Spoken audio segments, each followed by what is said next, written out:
అందరికీ good morning. G న్యూస్కు స్వాగతం. ఇక్కడ వార్తల్లోని ముఖ్య అంశాలు తీసుకుంటే ఒక ముఖ్యమైన అంశం ఏంటంటే, ప్రధానమైన అంశం కరీంనగర్లో బహిరంగ సభ.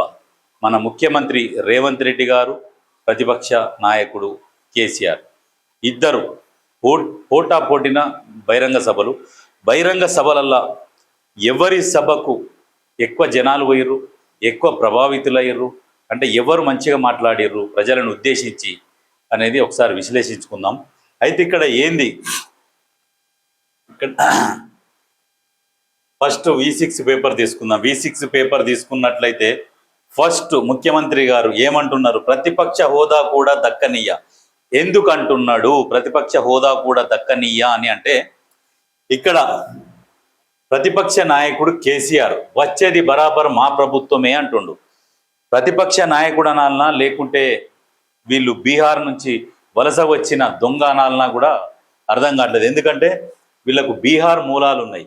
అధికారంలోకి రాగానే హైడ్రాను ఎత్తేస్తాం కేసీఆర్.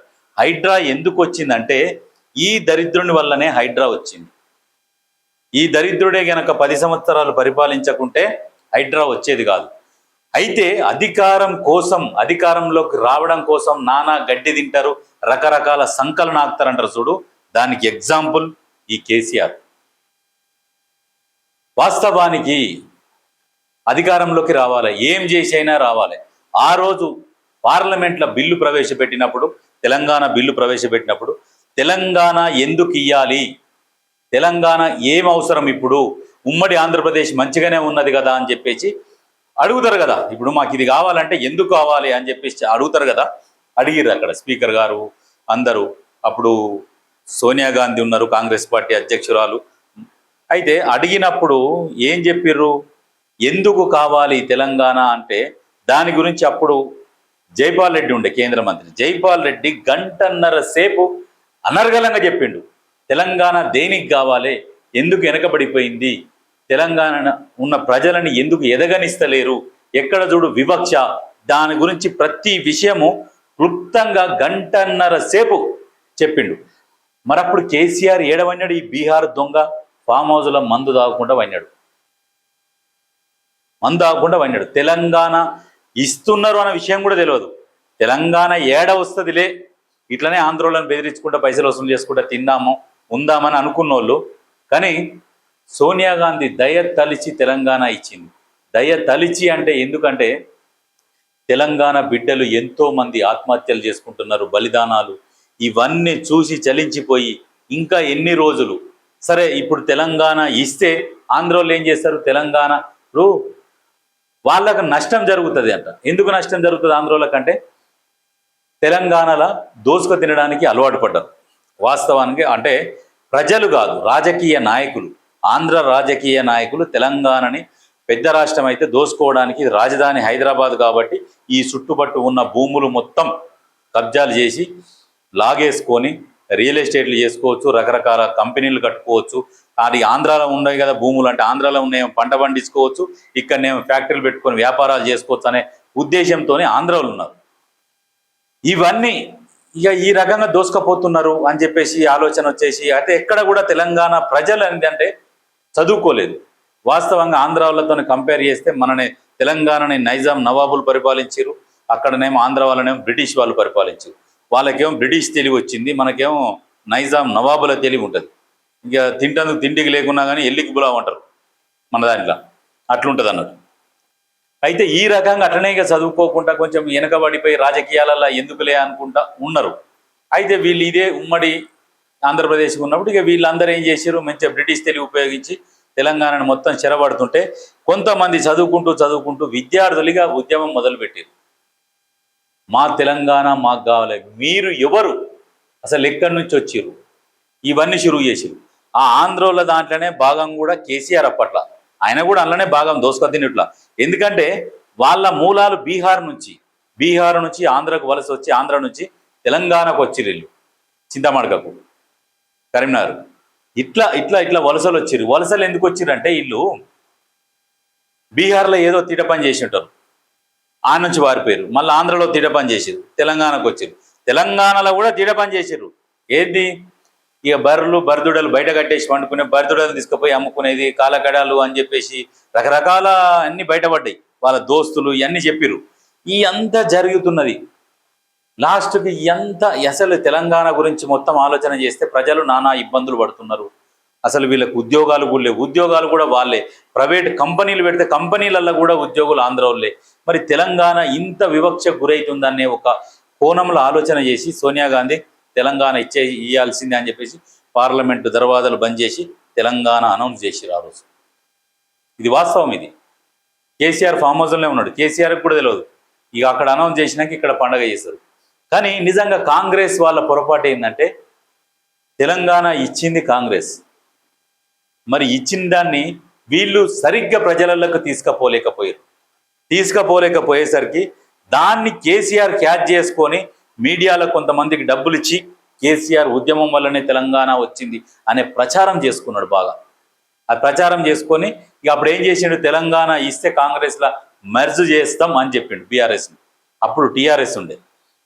తెలంగాణ అనౌన్స్ అయినాక ఫ్యామిలీ ఈ బీహార్ ముఠా ఫ్యామిలీ సోనియా గాంధీ దగ్గరికి పోయి సోనియా గాంధీ కాళ్ళు మొక్కిండు కేసీఆర్. కాళ్ళు మొక్కి ఇక మేము మెర్జ్ చేస్తామని చెప్పేసి ఆన్ నుంచి ఇటు వచ్చేసిండా, కథం గాడిది దన్నట్టు వెనుక తిరిగి. మెర్జ్ లేదు గిర్జి లేదు, మేము రాజకీయ పార్టీకి అవతరించడం, ఇన్ని రోజులు ఉద్యమ పార్టీ, ఇప్పుడు రాజకీయ పార్టీ.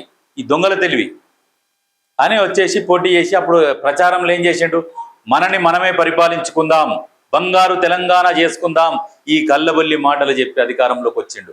ఆ వచ్చినప్పుడు ఏం చెప్పిండు, 1947లో తెలంగాణ ఎట్లా ఉండేనో, తెలంగాణలో ఎన్ని చెరువులు ఉండేనో అన్ని చెరువులు వెతికి బయటికి తీస్తామన్నాడు. రామోజీ ఫిలిం సిటీని 1,00,000 నాగాళ్ళు పెట్టి దుంతా బిడ్డ అని చెప్పిండు. ఈ దొంగ బీహార్ దొంగ. ఇవన్నీ నమ్మిరు మన పాపం జనాలు. ఎందుకంటే ఆగమై ఉన్నారు కదా. ఇప్పుడే తెలంగాణ వచ్చింది, అరే ఇక మనోడే కదా మనని పరిపాలిస్తా అంటుండు. ఇవన్నీ మర్చిపోయారు. ఈ బీహార్ నుంచి వలస వచ్చిండు, ఆంధ్రాకి వచ్చి, ఆంధ్ర నుంచి తెలంగాణకు వచ్చిండు, ఇవన్నీ మర్చిపోయాడు. అరే అంటే తెలంగాణ అంటుండు, సరే ఎవడైతే కానీ మన కోసం కొట్లాడుతుండు కదా, సరే అని గెలిపించారు. దరిద్రానికి గెలిపిస్తే ఆ హైడ్రా అనేది ఇప్పుడు వీళ్ళు చేసిన పరచకం. వచ్చిండా చెరువులు వెతికి తీస్తా అని 1,200 చెరువులు మింగిండి ఈ దొంగ వచ్చినాక.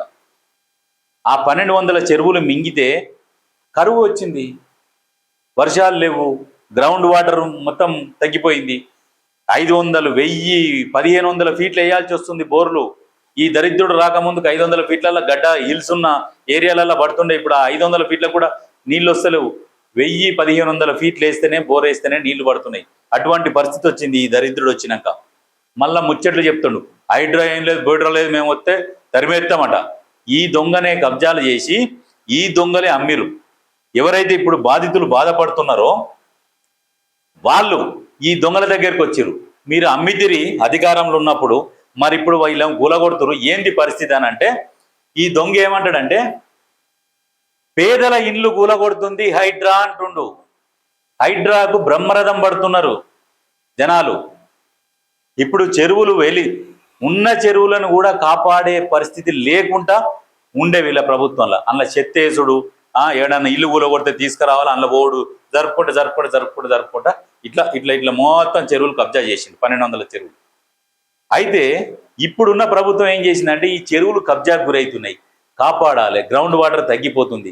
ఇప్పుడు భాగ్యనగరం గనక మనం ఈ చెరువులను కాపాడకపోతే కరువులోకి పోతుంది భాగ్యనగరం. ఈ మహానగరం కరువులోకి వెళ్ళిపోతుంది. మరి గ్రౌండ్ వాటర్ లేకుంటే ఎక్కడ పోతారు జనాలు? తాగునీళ్ళు లేకపోతే ఎక్కడ అని ఆలోచన చేసి చెరువులు వెలికి తీసి, చెరువులు తీయడం వల్ల, చెరువులని సుందరీకరణ చేయడం వల్ల రేవంత్ రెడ్డి కొరిగేది ఏం లేదు. ఆ పేదల ఇల్లు కూలగొడుతున్నట్టు కానీ చెరువులు కబ్జా చేసి చెరువులలో కట్టినోళ్ళయే కూలగొడుతున్నారు. ఆ కూలగొట్టినవి కూడా మొత్తం కూడా కూలగొడతలేరు. ఇక ఆ ఉన్న చెరువులు కట్టినయే, ఆ చెరువు ఇప్పుడు ఉన్న చెరువును కట్టినయే కూలగొట్టేసి ఏం చేస్తున్నారు, మళ్ళా కబ్జాలకు గురి కాకుండా దాని చుట్టూ రోడ్డు వేస్తున్నారు. దాని చుట్టూ రోడ్డు వేస్తే ఆ రోడ్డు ఎమ్మటి పొద్దుగాల లేచి వ్యాయామం కావాలి, ప్రతి మనిషికి ఎక్సర్సైజ్ కావాలి, వాకింగ్ కావాలి, రన్నింగ్ కావాలి. ఆ చెరువుల చుట్టూ రన్నింగ్ చేసుకోర్రి అని చుట్టూ చెట్లు పెట్టించి చెట్ల మధ్యలో నుంచి వాకింగ్ ట్రాక్ ఏర్పాటు చేస్తే దాని మీద ఇప్పుడు రోజు 1000 మంది వాకింగ్ చేసుకుంటారు. నడుచుకుంటున్నారు, మంచిగా నడుస్తున్నారు, యోగా చేసుకునేటోళ్ళు యోగా చేసుకుంటున్నారు, సంతోషంగా ఉన్నారు ఇప్పుడు. అయితే ఆ ఏరియా కూడా కంపు వాసన నుంచి బయటపడుతుంది. ఇప్పుడు ఇంతకుముందు అరే చెరువు ఉంది కదా అని చెప్పేసి వాడు చెత్త కవర్ కట్టుకొని వస్తాడు, రింగ్ని ఇసిరేస్తాడు అవతలకి. ఇప్పుడు ఇసిరేస్తారా? అక్కడ వాకింగ్ చేసుకుంటూ వాళ్ళు ఉంటారు, రెగ్యులర్గా సెక్యూరిటీని ఉంటారు, ఎవడన్నా ఇసిరేస్తే ఈపులు వలగొడతారు. అట్లా తయారు చేసుకుంటూ వస్తుంటేనంట ఈయనంట హైడ్రా రాగానే ఎత్తేస్తామట. ఎందుకు? మళ్ళీ ఇంకా ఉన్న చెరువులను కబ్జా చేద్దామని. ఈ బీహార్ దొంగ మాటలు తెలంగాణ ప్రజల్లారా మీకు దండం పెట్టి చెప్తున్నాం. ఎందుకంటే ఈ బీహార్ దొంగలు, వీళ్ళ రక్తము, వీళ్ళ మూలాలు మొత్తం బీహార్. వీళ్ళ ఆలోచనలు కూడా ఎప్పటికీ క్రిమినల్ ఆలోచన ఉంటాయి. ఎప్పుడు ఏం చేయాలి, ఏం దోసుక తినాలి, ఎవరిని అటెన్షన్ డైవర్షన్ చేసి వాళ్ళని వేరే పని మీదకి వాళ్ళ దృష్టి మరల్చి దోసుకపోవాలి. దొంగలు ఏం చేస్తారు? ఏమన్నా మెడల గొలుసు కొట్టేయాలని అనుకున్నప్పుడు ఏదో ఒకటి చేస్తారు. లొల్లో గిల్లో బస్సులలో ఆలో లీలోలు చేస్తే అందరం మాట చూసినప్పుడు ఈడంగా మెడల మీదకి వెళ్ళి గుంజుకపోతారు చూడు, ఆడోళ్ళ మీద మంగళసూత్రాలు. ఇగో ఆ టైప్ ఈ దొంగలు. ఈ దొంగలు ఇవాళ నీతులు చెప్తున్నాడు బహిరంగ సభని. నీతులు గట్లుంటాయి. అందుకనే తెలంగాణ ప్రజల్లారా తేరుకోర్రి, దయచేసి మీరు తేరుకోర్రి. ఆ దొంగని తప్ప మీరు ఎవరికన్నా మద్దతు వలుకురి. నేను పలానా రేవంత్ రెడ్డికే మద్దతు వలుకురి, పలానా బీజేపీకి వలుకురి అని నేను చెప్తలేను. మీకు నచ్చిన వాళ్ళకు వలుకురి. కానీ ఈ బీహార్ దొంగని మాత్రం మన తెలంగాణలో ఉండనియొద్దు. ఎందుకంటే విపరీతమైన అప్పు చేసిపోయిండు. చెట్టుకు చెదలు పడితే చెట్టు బతకలు చూడు, అట్లా చేసిరు. తెలంగాణని అస్థి పంజరం చేసిరు. ఇవాళ పైసలు లేవు. రైతు భరోసా వేద్దామంటే పైసలు లేవు ప్రభుత్వం దగ్గర. అటువంటి పరిస్థితి క్రియేట్ చేసిర్రు. 2023 ఎలక్షన్లల్లా ఈయన రైతు బంధు పేరు పెట్టి, రైతు బంధు ఎట్లేసిండు అనుకున్నావు? ఔటర్ రింగ్ రోడ్డు తాకట్టు పెట్టిండు ఈ దరిద్రుడు. 14,000 కోట్లకు వచ్చే ఆదాయాన్ని 7,000 కోట్లకి అమ్మేసి రైతు బంద్ వేసి ఎన్నికలలో గెలుద్దామని చూసిన దొంగ ఈ బీఆర్ దొంగ. పైసలు లేక అప్పుడు ఔటర్ రింగ్ రోడ్డుని అమ్మిండు, తాకట్టు పెట్టిండు. ఇప్పుడు ఔటర్ రింగ్ రోడ్డు ఎక్కితే వాడు ఇష్టం వచ్చినట్టు వేస్తున్నాడు. అటువంటి దొంగలు ఇల్లు ఈ మాట్లాడతారు. ఇగో ఈ ముసలోడు పోయిండు, ఈ కాటికి కాలు చాపే ముసలోడు జీవన్ రెడ్డి. ఏం తక్కువ ఉన్నది ముసలోనికి? ఏం తక్కువ చేసింది? 40 సంవత్సరాలు. జీవన్ రెడ్డి అనే పేరు ఎట్లా తెలుసు జనాలకు అందరికీ? కాంగ్రెస్ పార్టీ పెట్టిన భిక్ష. ఈ దరిద్రుడు ఓడిపోయిండు. మళ్ళీ సిగ్గు లేకుండా ఓడిపోయినోడు మొగడు తెచ్చిన ఆడిది కాక కూర్చున్నాడు, కూర్చోవాలి. ఇంకా మళ్ళీ లేచి పొద్దుగాల లేస్తే నీ అమ్మ పంచాయతీ. ఈ ముసలోంది ఒకటే రసరస. పొద్దున్న నుంచి పొద్దుగినాక ఏదో రసరస, ఏదో బురదలుడు. అరే నాయన, పార్టీ అధికారంలోకి వచ్చింది కొన్ని ఏళ్ళ తర్వాత ఏం పనులు చేయాలి, నియోజకవర్గం ఎట్లా డెవలప్ చేయాలి, నిధులు ఎట్లా తెచ్చుకోవాలి. సరే ముఖ్యమంత్రి గారు నీ చిన్నోడే కావచ్చు వయసులో, పదవి అయితే పెద్దదే కదా. మరి ముఖ్యమంత్రి గారు మా నియోజకవర్గానికి ఇవి కావాలి, గీ కావాలి, మరి ఈ పనులు చేసుకోవాలి, అభివృద్ధి ప్రజలకి ఈ పని చేయండి అని సూచనలు పోయి ఆయన ఎందుకు వచ్చిండు, ఈయన ఎందుకు వచ్చిండు, ఆడోడు ఈయనోడు ఈ మునగాడు మాట్లాడతాడు. నువ్వు పుట్టించినావు కాంగ్రెస్ పార్టీని? ఎంతసేపటికి ఏందంటే జీర్ణించుకోలేకపోతున్నాడు. ఇగో ఒక సామెత ఉంటుంది, మా దోస్తు చెప్పిండు ఒక ఆయన, జోవుల పైసలు లేవు చూస్తే దుఃఖం వచ్చింది అన్నట్టు. చేస్తందుకేమో చేత కాదు, గెలుస్తందుకు చేత కాదు. కాంగ్రెస్ పార్టీని ప్రజలు అట్లా బ్రహ్మరథం పడుతున్న సమయంలో కూడా ఓడిపోయిన దరిద్రుడు ఎవడన్నా ఉండంటే ఇగో జీవన్ రెడ్డి అనేటోడే.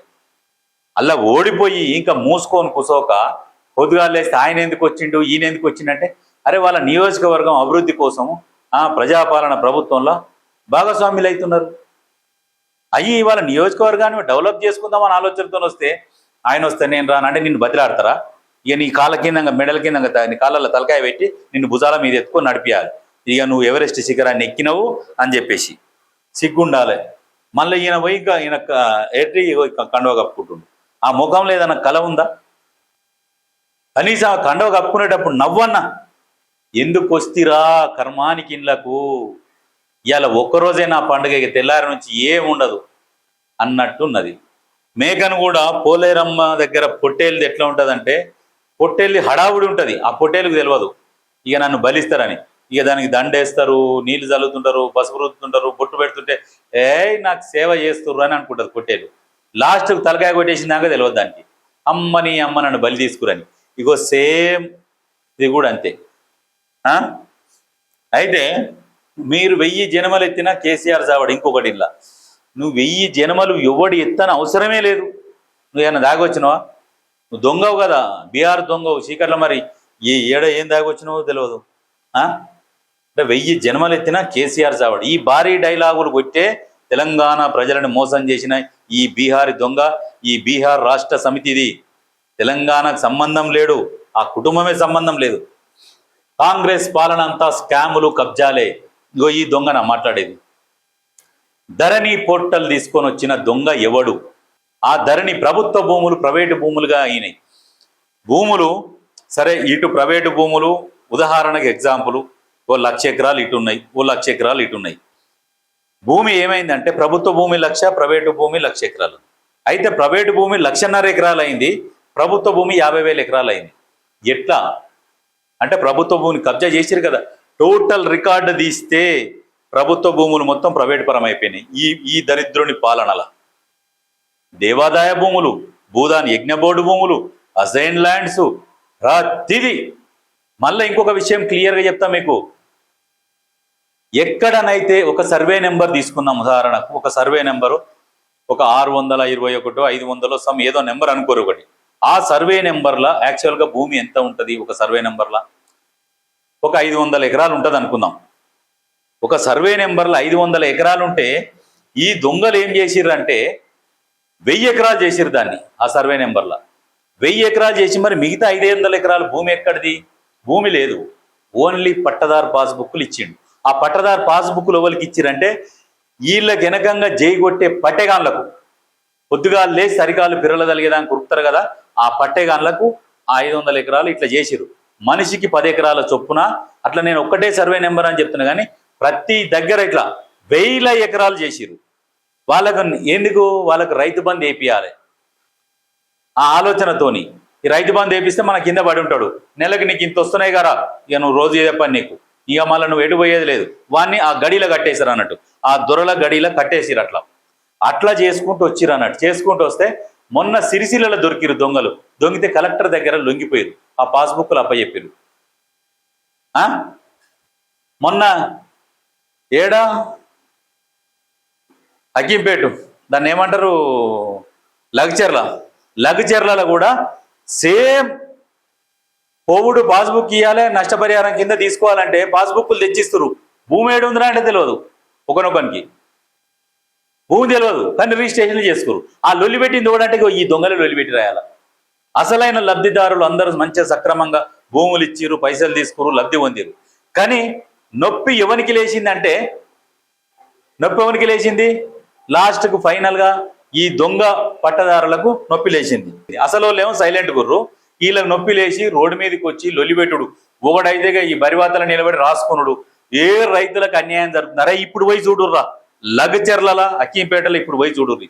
స్కిల్ యూనివర్సిటీలు అక్కడ అలా కాడ నుంచి ఎల్కేజీ నుంచి యూనివర్సిటీల దాకా ఏర్పాటు అవుతున్నాయి. అక్కడ 1000 ఎకరాలల్లో ప్రతిదీ ఆ ఏరియాలో ఉంటున్నది. ప్రతిదీ వచ్చింది ఆ ఏరియాలో. ఇప్పుడు పోయి చూసి వస్తే మా ఏరియాలో కూడా కట్టుర్రని పోటీ పడతారు, వచ్చి ధర్నాలు చేస్తారు రోడ్డు మీద కూర్చొని. ఇప్పుడు ఆ ఏరియా డెవలప్ అవుతుంది.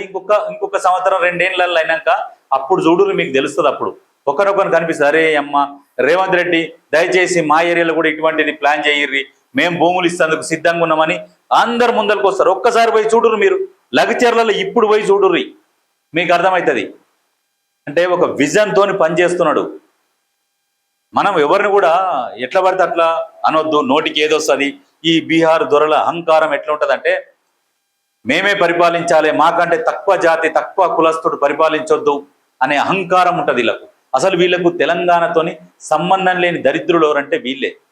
మన దగ్గర ఎక్కడదండి వాళ్ళది సామ్రాజ్యం? వెలుమల అసలు ఉన్నారా మన దగ్గర? లేరు. వీళ్ళు అక్కడి నుంచి వలస వచ్చిన వాళ్ళు వీళ్ళు.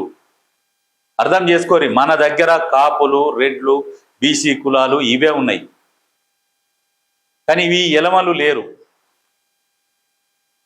ఈ ఎలమలు వలస వచ్చిర్రు. బీహారోనికి అయితే ఎప్పుడైతే దొంగతనం చేయాలని ఇదే ఆలోచన ఉంటుంది చూడు. వీళ్ళకి కూడా ఎప్పుడు దోసుక తినాలి, ఇదే పని ఉంటుంది. ఇక వీళ్ళు మనం చెప్తారు. ఇక మరి స్కాములు, ఒక స్కామ్ అయిపోయింది, ఇంకో స్కామ్ ధరణిది అయిపోయింది. ధరణిది ఏంటంటే ఆ రకంగా దోషిరు. యాదగిరి గుట్టలో కూడా 25,000 ఎకరాలు సార్, గుట్ట పరిసర ప్రాంతాలనే దేవాదాయ భూములు, ప్రభుత్వ భూములు 25,000 ఎకరాలు మింగిరు. ఈయన ఫామ్ హౌస్కు పోతందుకు 4 లైన్ల రోడ్ వేసుకుండు. ఈ పీకిన పోటేసి దొంగకు ఈ దొంగ ఆయన ఫామ్ హౌస్కి పోతందుకు 4 లైన్ల రోడ్డు. ఇక ఆయన చుట్టూ వేరే వాళ్ళ భూములు కూడా లేవు, చుట్టూ రోడ్డు ఈయన భూమి చుట్టూ. ఈయన రాజు, ఈయన రాజ్యము, ఆయన గడీలల్లా. ఇక ఈ గడీల చుట్టూ కాపలా, దానికి చుట్టూ కరెంటు వైరు, అందులోకి ఓడి రావద్దు పోవద్దు. ఇగో అట్లా తయారు చేసుకుండు. నిజంగా కాలం మారుతుంది, ఓడలు బండ్లు అయితే బండ్లు ఓడలు అయితే అంటే ఈ దొంగను చూసి తెలుసుకోవచ్చు. అధికారంలో ఉన్నప్పుడు మంత్రులకు కూడా అపాయింట్మెంట్ ఇవ్వలే ఈ దొంగ. ఇప్పుడు గెలిచిన సర్పంచులకు శాల్వాలు కప్పుతున్నాడు. అది అందుకని ఇసోంటోన్ని దరి దాపులకు కూడా రానియద్దు. అయ్యో అంటే 6 నెలల పాపం తగులుతుంది వీళ్ళని. అందుకనే వీళ్ళని చాలా దూరం పెట్టుర్రి. స్కాములు అయిపోయినాయి. ఏది దళిత బంధు అన్నాడు, దళిత బంధు ఏమైంది? అందులో కూడా స్కామ్లే. గొర్రెల స్కామ్. గొర్రెలు ఇస్తామని చెప్పారు, గొర్రెలు వచ్చినాయి. గొర్రెలు ఇంటి దాకా రాకముందుకే డీడీలు కట్టించుకురు, పైసలు ఇవ్వడానికి ఇవ్వలేదు. గొర్రెలు ఇచ్చినట్టు వచ్చుడు, మళ్ళీ పోడు, మళ్ళీ అన్ననే గొర్రెలు కొన్నట్టు, వీళ్ళకి ఇచ్చినట్టు మళ్ళీ కొన్నట్టు, ఇయ్యే గొర్రెను అన్నగలుపుడు. ఇప్పుడు 30,000 కోట్ల స్కామ్ జరిగింది గొర్రెల స్కామ్లో. దాని మీద ప్రభుత్వం విచారణ జరపాలి. ఎందుకు జరుపుతలేదు మరి? ఇవన్నీ ఏంది? యాదగిరి గుట్ట కూడా 1300 కోట్లతోని గుట్ట డెవలప్మెంట్ కేటాయించారు. కేటాయిస్తే అక్కడ దొంగలంతా కలిసి పంచక తిన్నారు. మా అంటే 400-500 కోట్ల పని చేసి మిగతా పైసలు మొత్తం పంచక తిన్నారు. నామినేషన్ వర్కులు చేసిరు, టెండర్లు పిలవలే. టెండర్లు పిలిచినా కానీ ఎట్లా వాళ్ళే 4 కలిసి 1 కోటి రూపాయలు అయ్యే పనికి 4 కోట్లు వేసి ఎస్టిమేషన్ వేసి 4 కోట్లలో వీళ్ళే 4 వేసి ఒక్కరికి టెండర్ దక్కేటట్టు చూసుకొని మళ్ళీ ఈ 4 పంచక తినడు. మళ్ళీ దాంతోపాటు నామినేషన్ కింద నచ్చినోని పెట్టుకున్నాడు, వర్క్ కంటిన్యూ చేయించుడు. ఈ రకంగా దోసుక తిన్నారు. ప్రభుత్వం ఏంది నిద్రపోతుందా? నిజంగా ఈ యాదగిరి గుట్ట దాని మీద కూడా విచారణ జరిపించాలి. గొర్రెల స్కామ్ మీద విచారణ జరపాలి. యాదగిరి గుట్ట డెవలప్మెంట్ దాని మీద విచారణ జరపాలి. ఎన్నో స్కాములు, ప్రతిదీ స్కాము. ఈ స్కాములు చేసినోడు మళ్ళా బహిరంగ సభలు పెట్టి స్కాముల గురించి మాట్లాడుతున్నాడు ఈ దొంగ. ప్రతిదీ స్కామే. మూసి మాటున రియల్ ఎస్టేట్ నడుపుతున్నారట, ప్రాజెక్టులు బండబెట్టిరట. ప్రాజెక్టులు పండబెట్టుడేంది లేచి ఉరుకుతాయి. ఒకసారి కట్టిన ప్రాజెక్టులు ఏళ్ల తరబడి అట్లనే నడుస్తూనే ఉన్నాయి. ఇక నువ్వు బండబెట్టిన ప్రాజెక్టుని, కాళేశ్వరం కట్టినావు, తిక్క కాళేశ్వరం. అది ఏంటంటే ప్రపంచంలోనే వింతైన ప్రాజెక్ట్ ఏదనంటే కాళేశ్వరం ప్రాజెక్టు. ఆ వింతైన ప్రాజెక్టు కడితేవి అది ఆగమైపోయాయి. మళ్ళీ ఇక నువ్వే ప్రపంచ ఇంజనీర్ ఈయన మొనగాడు, 70,000 పుస్తకాలు చదివిన మొనగాడిన ముచ్చట్లు చెప్పమంటే ఇక గప్పాల ఎల్లిగాడు కనుక ముచ్చట్లు చెప్తాడు. ఆ ముచ్చట్లు చెప్పి ప్రజలను మభ్య పెడతంలో ఫస్ట్ పెట్టి ఇక ముచ్చట్లు చెప్పి ప్రజలని బోల్తా కొట్టిస్తాడు. ప్రాజెక్టులు మండబెట్టినట్ట మూసి మాటన రియల్ ఎస్టేట్ ఏం చేస్తారు? నల్లగొండ జిల్లా ప్రజలు ఎంత బాధపడుతున్నారు మూసి నీళ్లతోని అనేది నీకు తెలుస్తాగా నొప్పి. బాగా ఇంకే గద్దె మీద కూర్చున్నావు, ఆ పైసలు ఇప్పుడు చల్లుతున్నావు. ప్రతిపక్షంలో ఉండి జీర్ణించుకోలేకపోతున్నావు రేవంత్ రెడ్డి ముఖ్యమంత్రి అయ్యిండని. ఇక నీ అసొంటోని మళ్ళా జనాలు ఆదరించాలనా? నిన్ను ఎమ్మెల్యేగా కూడా గెలవనియొద్దు. లాస్ట్కు సర్పంచ్ కూడా పోటీకి పనికిరావు నువ్వు. బీఆర్ దొంగ మళ్ళా మాట్లాడతాడు. మూసి మాటన రియల్ ఎస్టేట్ ఏం చేస్తారు? రియల్ ఎస్టేట్ మూసి సుందరీకరణ చేస్తే హైదరాబాద్ మూసి బాధితులను అడిగితే తెలుస్తుంది నీకు. నువ్వు కూడా చేద్దామని ప్లాన్ చేసినావు. నువ్వేం చేద్దాం అనుకున్నావు అంటే హుస్సేన్ సాగర్ ప్రక్షాళన అని చెప్పేసి 200 కోట్లు పెట్టినావు. ప్రక్షాళన లేదు, గోసి లేదు, 200 కోట్లు మింగినావు. మూసి ప్రక్షాళన, మూసి సుందరీకరణ నువ్వు కూడా చేద్దామని ప్లాన్ వేసి మూసి పేరు మీద ఏమి చేయకుండా మింగుదామని చూసినావు. ఇప్పుడున్న ప్రభుత్వం ఏంటంటే మూసి సుందరీకరణ చేసి ప్రజలకు అందియాలి. మూసి సుందరీకరణ ఎట్లా ఉంటది ఏంది? ఇంట్లో మూసి నీళ్లు కాదు, గోదావరి జలాలు వారిస్తా అని చెప్తున్నాడు. వెయిట్ చేసి ఎట్లా చేస్తాడు చూడు. ఒక చిత్తశుద్ధి ఉండాలి, ఒక లక్ష్యం ఉండాలి. ఆ లక్ష్యం ప్రకారం పోవాలి. మీ లక్ష్యం ఏంటంటే దోసుక తినడు మీ లక్ష్యం. రేవంత్ రెడ్డి లక్ష్యం ఏంటంటే ప్రజలకు మేలు చేయాలి, ప్రజలకు లబ్ధి చేకూరాలి. నేనేం పని చేసినా ప్రజల గుండెల్లో చిరస్థాయిగా నిలిచిపోవాలి అనే లక్ష్యంతో పనిచేస్తున్నాడు. తెలంగాణ భారతదేశంలో నేను నెంబర్ 1గా ఉండాలని ఆ ఫైట్ చేస్తుండు. ఆ లక్ష్యంతో దూసుకుపోతున్నాడు. ప్రపంచ నగరాలలో హైదరాబాద్ను కూడా ఒక టాప్ 10లోకి తీసుకురావాలని రేవంత్ రెడ్డి ప్రయత్నం చేస్తున్నాడు. ఆ ప్రయత్నాన్ని అడ్డుకుంటున్నారు కదా, సిగ్గుండాలి అడ్డుకోవడానికి. ఆయన చేసే పనులలో తప్పు ఉంటే ప్రశ్నించాలి. కానీ ప్రతి దాంట్లో అడ్డుకున్నాం అనుకో, నీ అంత దొంగ ఇంకోడు ఉంటాడు. దొంగ పనులు చేస్తున్నాడు. రైతు బంధుకు రామ్ రామ్, దళిత బంధుకు జై భీమ్ అంట. రైతు బంధుకు రామ్ రామ్, రైతు బంధుకు రామ్ రామ్ చేసింది ఎవడు? నువ్వే కదా. 2023 ఎలక్షన్లల్లా నీకు లేవు నిధులు, లేవు పైసలు, ఉన్న కాడికి నాకినవు. అప్పుడు ఔటర్ రింగ్ రోడ్ తాకట్టు పెట్టినావు. సిగ్గుండాలి, గుర్తు తెచ్చుకో. మళ్ళనంట ఇగో రైతు బంధుకు రామ్ రామ్, దళిత బంధుకు జై భీమ్. నువ్వు చేసినే ఇవన్నీ అయినా కానీ పోరాటం చేసుకుంటా ఒక్కొక్కటి చేసుకుంటూ వస్తున్నారు. యూరియా బస్తాలు ఇవ్వడం ఈ ప్రభుత్వానికి చేతనైతలేదు. సిగ్గులేనోడా. ఇగో ఈ ముచ్చట కూడా చెప్తే ఈ ప్రభుత్వం అని, ఈ ప్రభుత్వం మీద కాదు, యూరియా ఎవడియాలి? కేంద్రం ఇయ్యాలి. అది కూడా నువ్వు ఈ ప్రభుత్వం మీద నూపుతున్నావంటే నువ్వు ఎంత గలీజ్ కానివంటే అంత గలీజ్ కానివని అర్థమవుతుంది.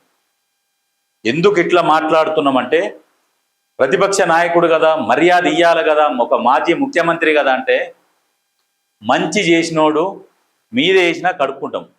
నువ్వు తెలంగాణకి మేలు చేసినోని కాదు, తెలంగాణ కీడు చేసినోని, తెలంగాణని అన్యాయం చేసినోని కాబట్టి నీ గురించి అట్లా మాట్లాడాల్సి వస్తుంది. బాధతోనే వస్తున్న మాటలు అవి. రెస్పెక్ట్ ఇవ్వచ్చు, మంచి చేసినోనికి ఇవ్వచ్చు. చంద్రబాబు నాయుడు ఉన్నాడు, ఇలా హైటెక్ సిటీ కట్టిండు, సాఫ్ట్వేర్ ఇండస్ట్రీలను తీసుకొని వచ్చిండు, ఆయనకు రెస్పెక్ట్ ఇవ్వచ్చు. ఎందుకంటే హైదరాబాద్ని డెవలప్ చేసిన దాంట్లో ఆయనది మేజర్ షేర్ ఉంటుంది. ఆయనను కూడా ఎక్కిరియబట్టినావు, ఆయన దగ్గర పనిచేసి వచ్చి. ఈ బల్బు మాటల దిక్కెళ్ళి ప్రజలు ఎత్తి ఆ మూలకేసారు. నెక్స్ట్ ఎంపీ ఎలక్షన్లలో 0 కూడా ఎందుకు ఇచ్చారంటే సురుకు పెట్టిరు. మళ్ళీ రేపు కూడా సురుకు పెడతానే ఉంటారు. అది గుర్తుపెట్టుకో. అహంకారం మాటలు. గిఫ్ట్ ఇస్తాం, మంచి గిఫ్ట్ ఇస్తా, ఈ పొంకనాలు ప్రెస్ మీట్ పెట్టి. దేవుడు గుడ్డోడు కాదు. నీ డైలాగే పొట్టొన్నొత్తి పొడుగోడు కొడితే పొడుగొన్నొత్తి పేషమ్మ కొట్టింది అన్నట్టు నిన్ను పోషమ్మ కొట్టి పండబెట్టింది. మళ్ళీ లేవకుండా నీ జీవితంలో మళ్ళీ రాకూడదు. తెలంగాణ ప్రజలారా గుర్తు పెట్టుకోర్రి. ఈ బీహార్ దొంగను మాత్రం మనం రానియొద్దు.